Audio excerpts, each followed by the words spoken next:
Okay, today on the show, we have Kirsten Evans from Coldwell Banker Real Estate Group in Bloomington, Illinois, which is, by the way, very close to where I grew up, about maybe 35 minutes away in Peoria, Illinois. This is very exciting for me because I feel like Kirsten and I have this connection, but it goes actually beyond where she lives now because we're actually born in the same town as well, which I'll get to in a moment. But before we talk about me, let's talk about Kirsten. So she has been licensed for 4 years in Illinois. In addition, she worked as a real estate assistant for a real estate mogul for 2 years in the suburbs of Milwaukee while attending grad school. Now, something no one knows about her is that she was adopted. She was born and raised in Arlington Heights.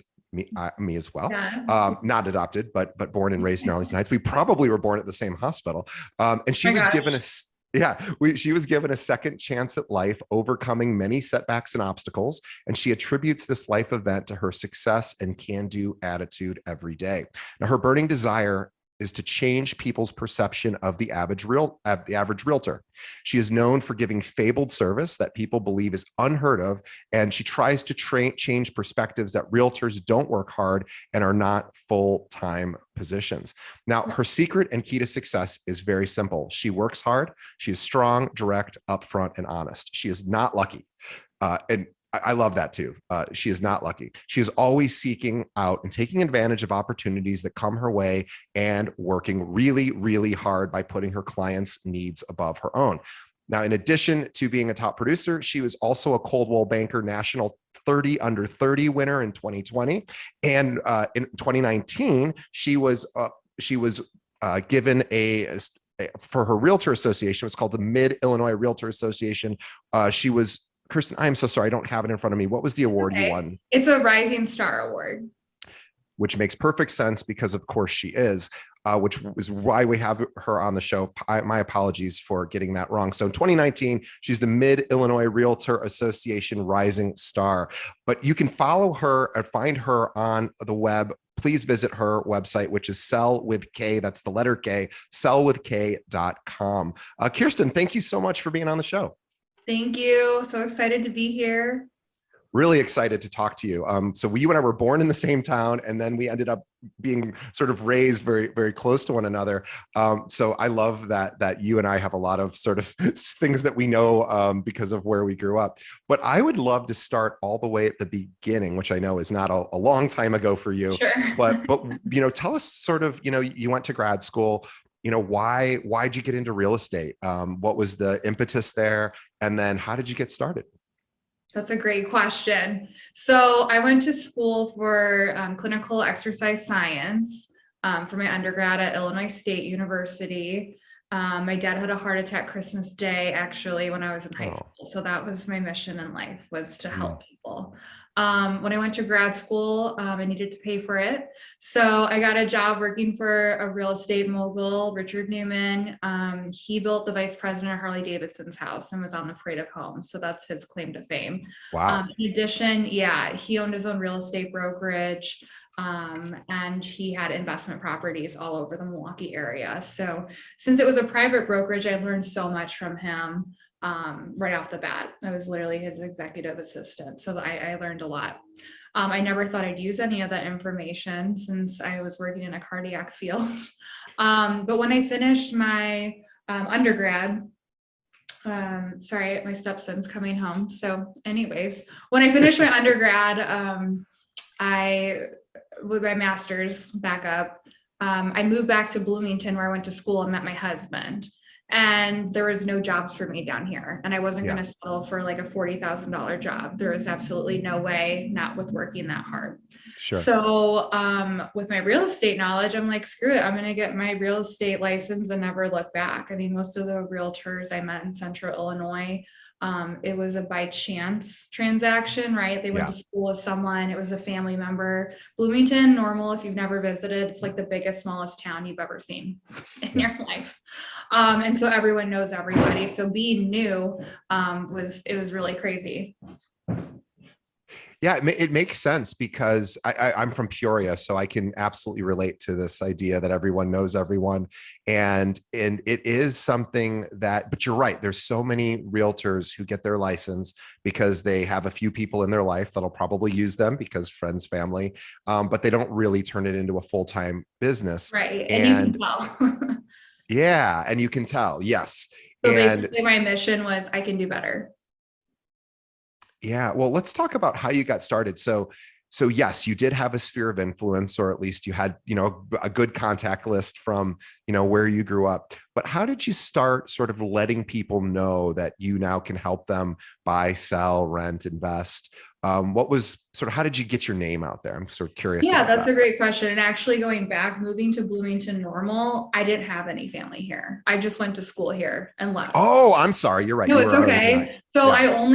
the only person I knew was my husband, and most of the people he knows weren't moving or selling, right? And I was such a rookie that they weren't going to hire me And for. this is really important too, because like I'm from Peoria where I was raised, and I'm thinking if it was me, and I don't practice real estate myself, but if I did, and if I lived in Peoria, and again, I know a lot of people Right. there because I grew up, I actually don't know how easy it would be for me, because a lot of the realtors in those, sort of mid-sized cities, or even maybe they're considered small cities now, the people that are really dominant in the real estate industry have been dominant forever there. Yeah. It's like, oh, Yes. we know that the 10 realtors that are just, killing it.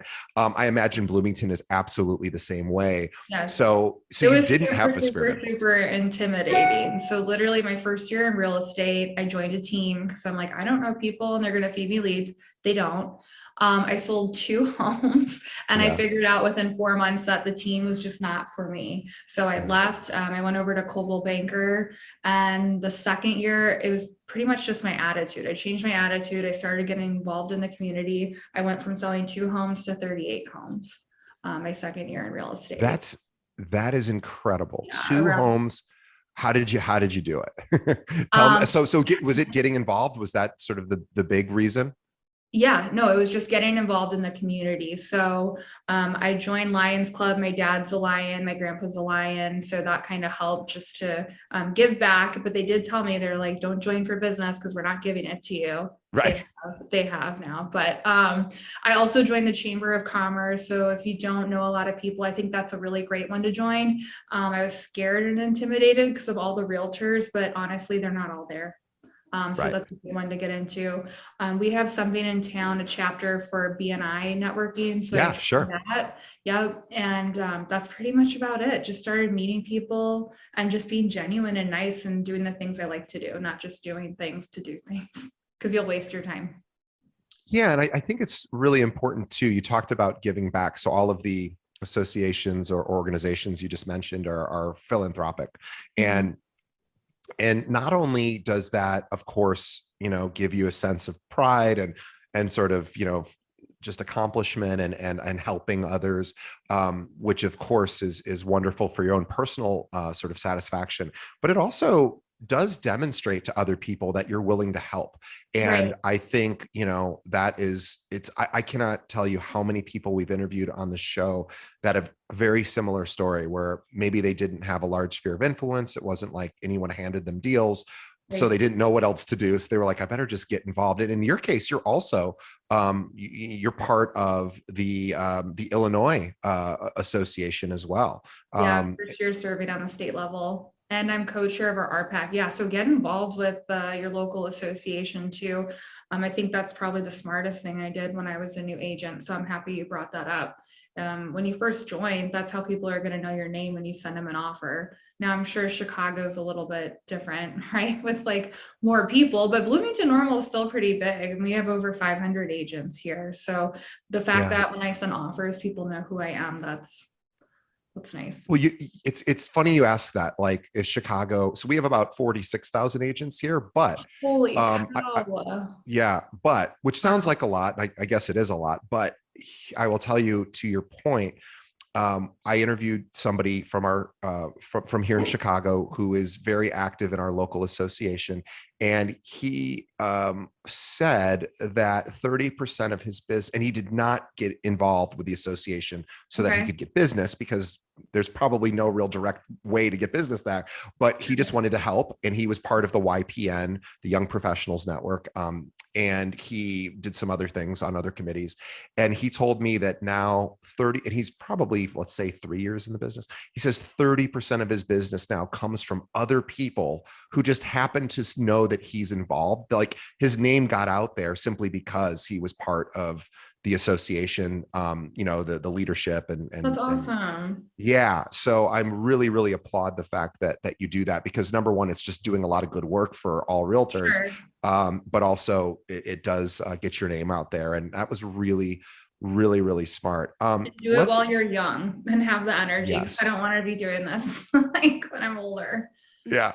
Well, let's talk about mistakes, because I know Sure. that you have some thoughts about what mistakes do agents make when they're getting started, or maybe they're trying to get to the next level, and they're just getting in their own way.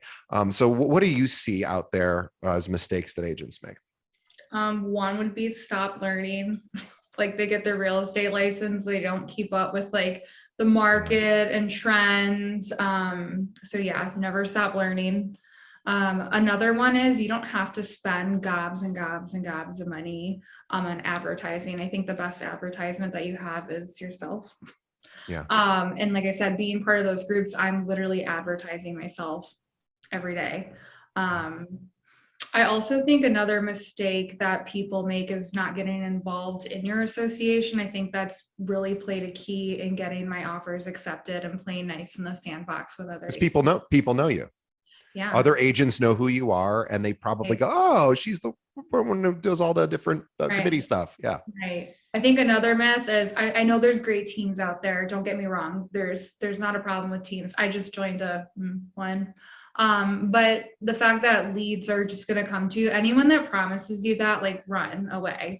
Run the other way Yeah, very literally run the quickly. other way. I think we've all been there. I don't care how seasoned you are. If you hear that you're gonna get a bunch of leads, it sounds exciting, and I don't think that ever pans out, and I don't think you should have to pay for business that you can easily get just by being out in the community and being yourself.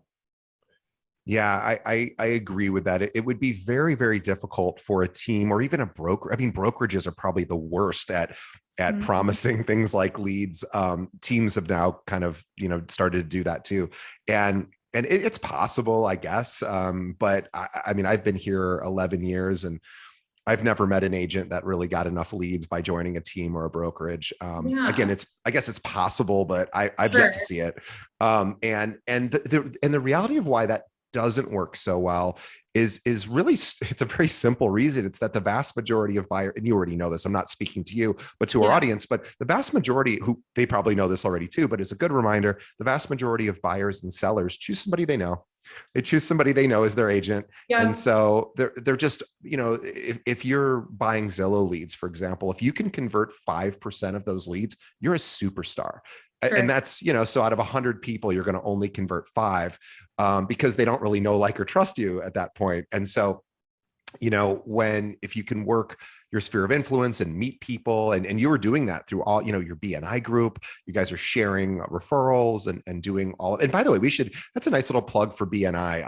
Yeah, It rarely gets brought up on our show. And I do encourage, for everyone that's like, I think it's called Business Networking International. international. Yeah. Yeah, you got it. Yeah. So look for your local BNI chapter. And basically how it works is they put you in with, like a financial advisor or a mortgage person or an attorney. And you basically are just there to say, hey, do you guys have clients that need help? And I Sure. know it's more than that, but you meet in the mornings, and you get to do that once a week or whatever it is. Yeah. And it's just a really great way to meet people and And start to don't talk to. quit right when you start too. That's another thing. I know people who are like, oh, I joined BNI, I'm not getting anything. I don't think, maybe I got like one lead my first year in BNI. Again, with Bloomington Normal being a tight knit community, you can join a group. That doesn't mean you're just going to get business from it.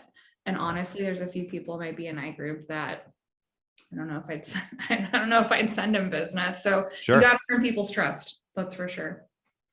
Yeah, well, let's talk. Okay, so those are a few mistakes people make, not getting involved, not treating it like a real job. But the fact is, this is hard to sort of treat like a real job for a lot of people because, like I know for me, I go into my office every day because if I work from home, it doesn't work that well for me. Sure. Structure is important for me. And real estate's really a business as a realtor that there isn't always structure. And your days change, of course, all the time. I'm curious, how do you think about structuring your day so that you stay like efficient? I don't know if this is a good example. I don't know if it's going to show up on here, but I color code the crap out of my calendar.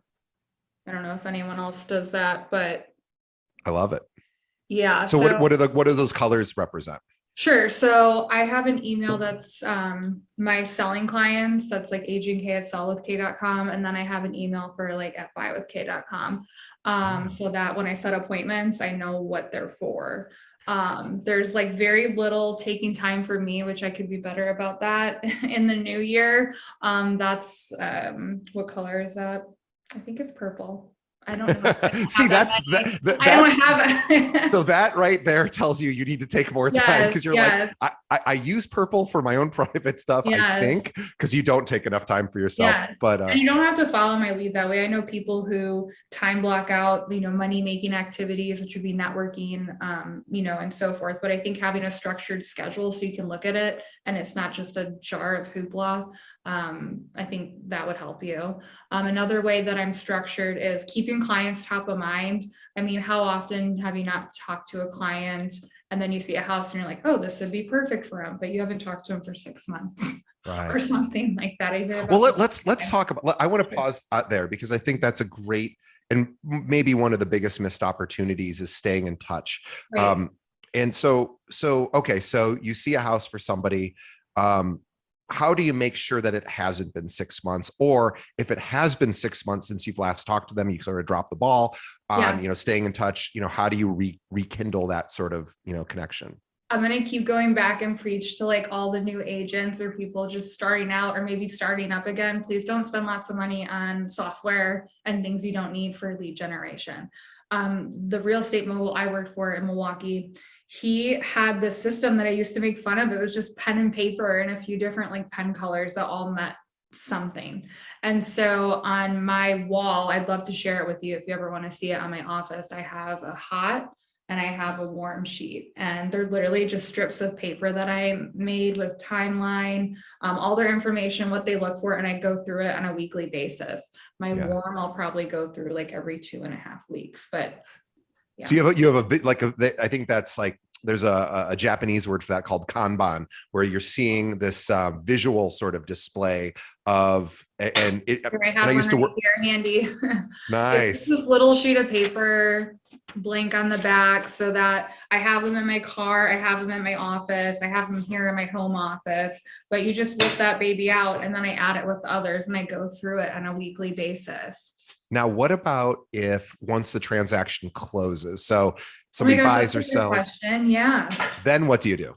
I have an Excel sheet. Our company actually, it's really nice. Everything's set up there to where I can just export it. Did I say that right? Yeah. Export it. Okay. Mhm. Good. I don't know why that sounded funky, but anyways, I export it and I go through everyone. I probably touch them about 4 times a year, past clients.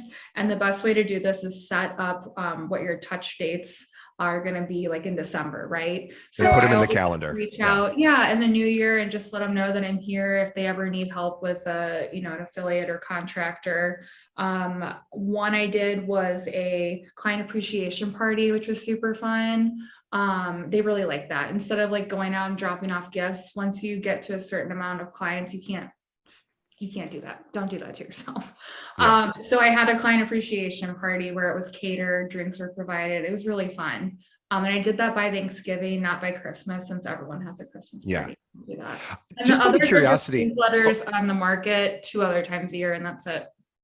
So newsletters twice a year, client appreciation event once a year or so, and then you're calling them quarterly or just checking in, how's everything going, Yeah. thinking about you. What Yeah. about anniversary dates for like the buy or Yeah, sell. that's another good one. So with my Excel sheet, I have the year and the month that they bought. So I just organize it by month and I write the cards out at the beginning of the month and send them out. I love that. And it's great because it really, again, it's a very low tech solution, right? Like Yeah. what you're doing, and there's lots of great tech providers, and some of them are nice enough to sponsor our show. And we love our partners, but I know a lot of top producers that literally use an Excel spreadsheet for Yeah. everything. That's Like their don't entire reinvent the CRM. wheel and don't spend a ton of money on something you don't need to spend a ton of money on. Yeah, and odds are your whoever you work for, Coldwell Banker, of course, has amazing technology because of how large they are. Right. But odds are I mean, I know we have a moderately large firm here in Chicago, and the technology that we provide to our agents, they don't. Most of that doesn't get used. So Honestly, that's accurate. yeah, so you probably don't have to spend too much. Just make sure that that 6 months don't go by where you Yeah. haven't talked to somebody, especially somebody who's looking, but maybe even more importantly, somebody who was a client in the past, because I think I forget what the statistic is, but a good percentage of people forget their realtor's name after like within I 5 years. know it's so bad. It's so bad. I think if you live by the motto like I do every day, you get up and work hard, you're going to make an impact. You're going to be sincere and just stay in touch with people, be ethical and moral, and you shouldn't have any problems. And also the playing nice thing is really important too. And I think there's a gender conversation there, and I'm not the right person to have it because Sure. as a man, I can't really relate to what is. But I talk to so many women who are top producers who are nice, lovely people, and they say you wouldn't believe how the way other realtors speak to me. Oh, And I'm like, no, and it's terrible. It's terrible. It's terrible. And I never want to be one of those people now. yeah, it's and it's not just men being mean to women, but it is one of those things where it's like it is a cooperative commission. It is cooperative. So Right, yeah, right. we can Yes. all win here. Yes, please. Yes, please. um, so it sounds like for you, if I'm hearing correctly, you just have processes for everything. Yeah. So you Have a wake up and plan. you know what you're doing every day. Mhm. And when your day starts. What's really cool about the color coding thing, because for those listening, you wouldn't see, but her calendar, each day it has different events that are color coded. And the reason she does that is she knows, okay, I've got a buyer thing tomorrow. Here's all my buyer stuff. Here's all my seller stuff. I don't know if rentals are big in Bloomington, but maybe some rentals or investment stuff. But she knows by looking at her calendar how much time she's putting into her business, and she knows that every one of her clients is going to get called a certain amount of time per year. And it's again, you're treating it like it's an actual job, because of Right. course it is. And but yeah, let's I would love to talk a little bit more about um you're in a community where there has to be agents. Look, Bloomington, Illinois is not a destination where people necessarily go, when I grow up, I'm going to live there. Right. I right out of college, I lived in St. Louis, a much bigger city, not too far from Bloomington. And Uh-huh. people don't do that in St. Louis either. They Yeah. don't go. I mean, I happen to, but everyone else was born and raised there. And so you are in a really tough environment because you didn't grow up in Bloomington. Everybody already knows the top realtors in Bloomington by the time you're there. And it's not like there's this huge influx of young people who are Sure. moving to Bloomington. So, you're very modest about how you grew your business, but you really had to work hard. Like I was saying, if I Really, went back, really, really hard. So that's why I said earlier, the luck thing. I don't like when people tell me I'm lucky. I'm not lucky. I work really, really hard. no, Um, don't let no, people tell you that. luck. Don't let people tell you that. But also, Yeah. I think a lot of it's your mindset, right? Like my first year, I think part of only selling 2 homes was my mindset was, I don't know anybody, what I'm Yeah. doing is real estate for me. Like I didn't really have a purpose. And honestly, that's when I really didn't have a plan. The moment I felt I had a purpose and I was going to get a plan in state, that's when everything kind of took off. I could either sit here and say, I'm not from here, I'm never going to get business, or I could use it to my advantage. Since it's a small town, if you look at it on the opposite way, if everyone knows each other, they don't want you to know their financial situation, or That's if a good point. yours, or I feel like here everyone knows like 10, 15, 20 realtors. So to be like, that's easy, pick me. You don't have to pick between, your other contacts in town. So I really just tried to focus on what I could control and how I could switch it to make it work in my favor.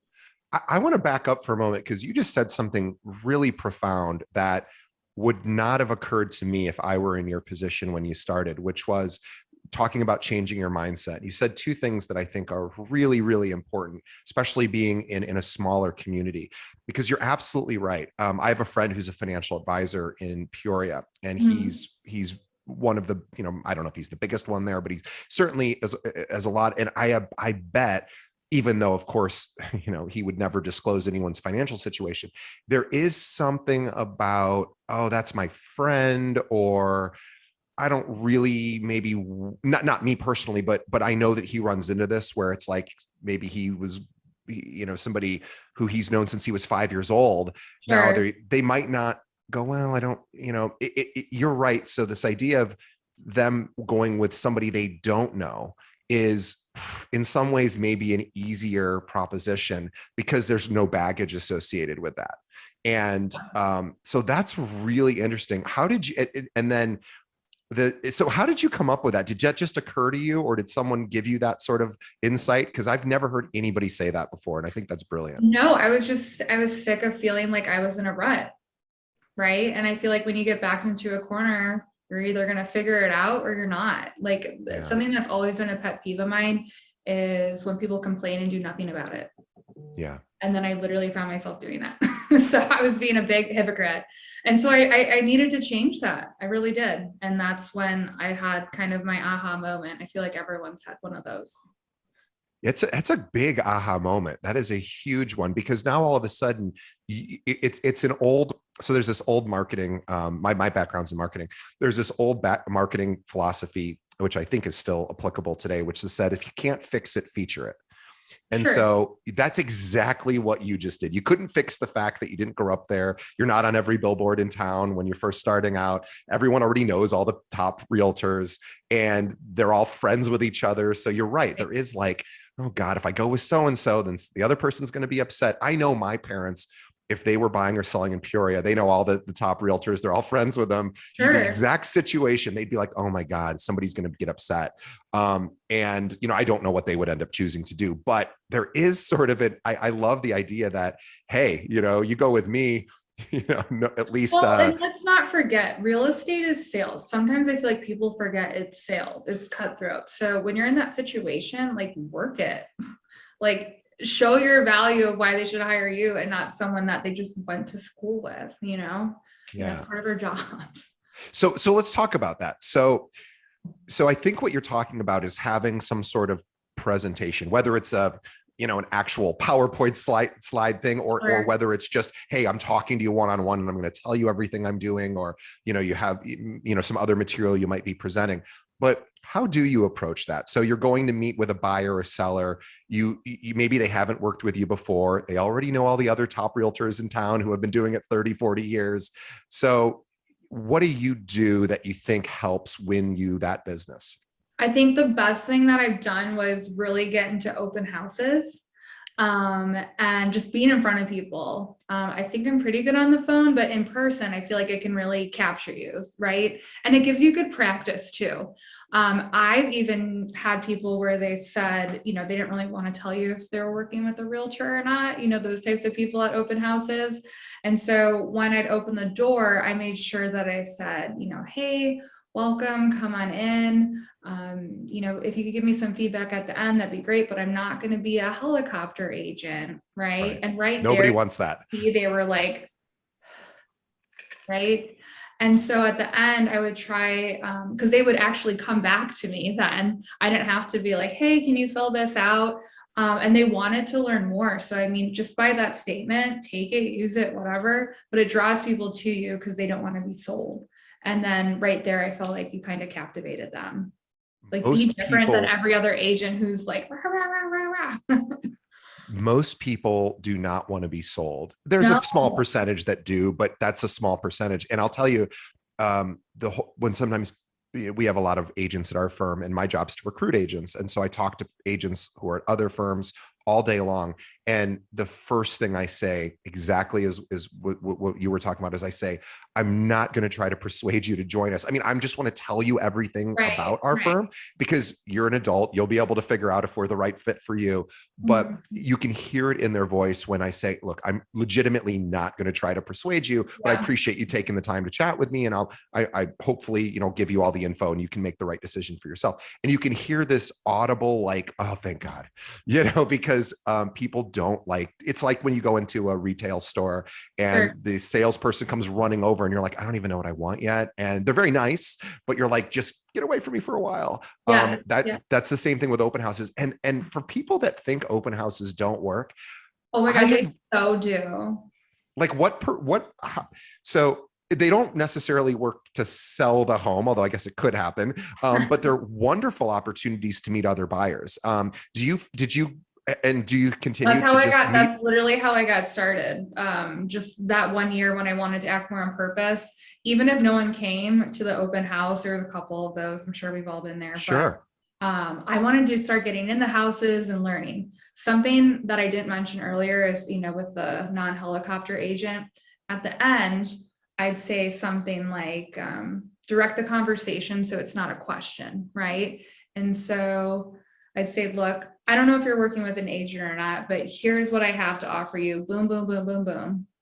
And then I just, and that's it. Cause then I'm not asking yes or no. Cause I kind of don't want to know. So I'm just like, look, I don't know if you're working with an agent or not, but here's the services I can provide, call me if I can do anything. And then leave it on them.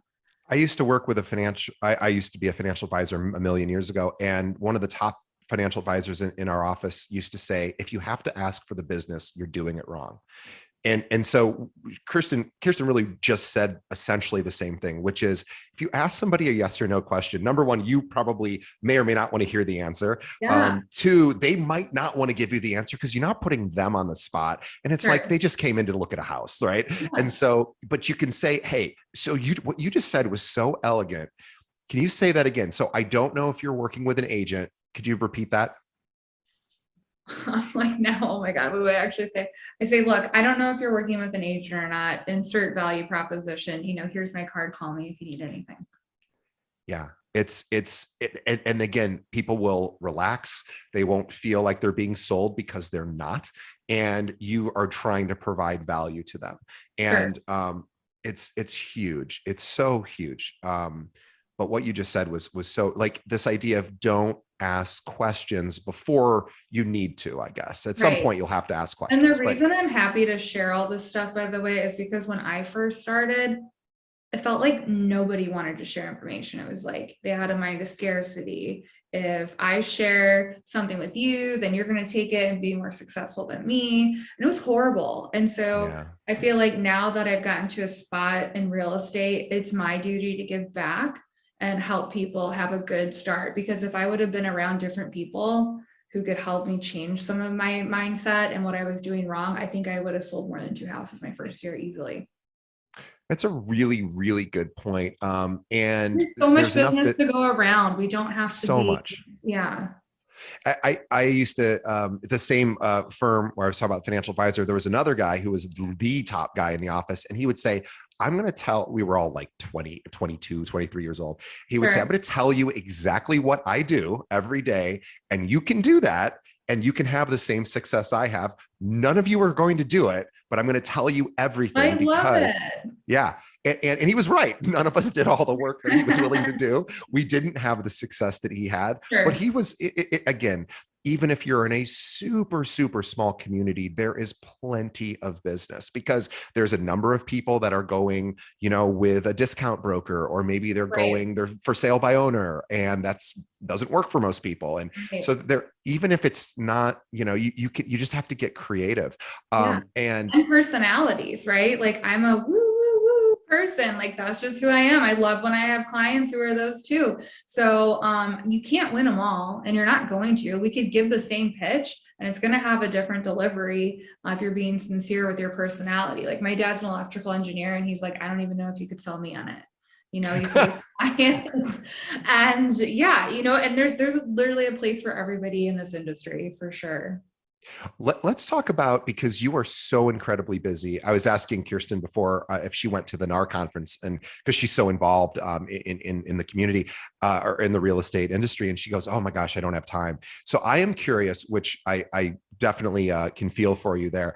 I'm curious on what you are doing to set boundaries for yourself or for your clients, so that you aren't going to burn out. And I'm not suggesting you are going to burn out, but for our listeners who might feel like, oh my God, I'm responding to a 12 a.m. text from one of my clients, you know, I can't seem to escape it. You know, how do you try to maintain that balance? That's a great question. So my rule for last year was that if I sense like a little bit of crazy, right?